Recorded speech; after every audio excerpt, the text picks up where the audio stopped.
were serious disturbances in 1999 and again in 2003.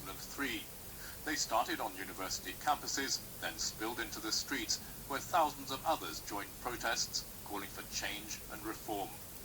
But it didn't really take off. They fizzled out after a few days.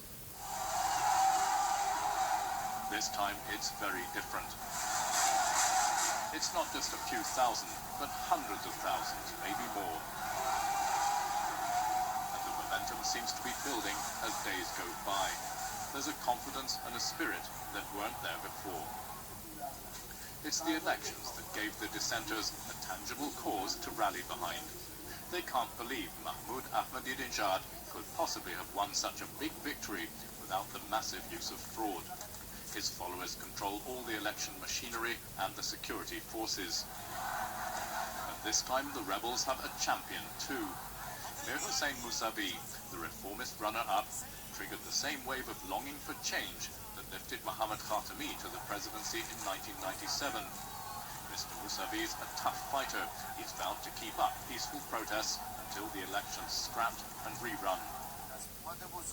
Mr. Ahmadinejad himself insists his victory was genuine. He does have strong support among the poor and a power base among the military.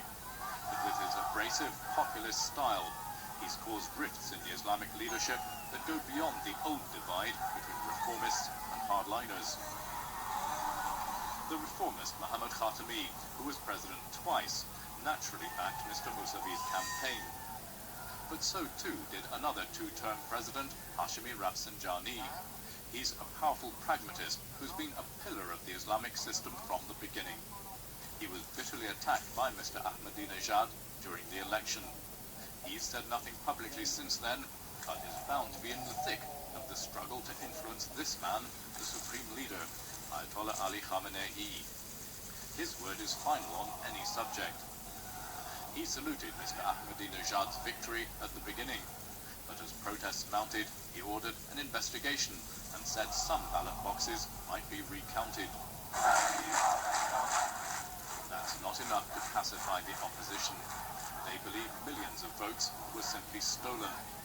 But on the streets and behind the scenes, this is a struggle not just over an election, but over the balance of power within the Islamic system and what course the country should take.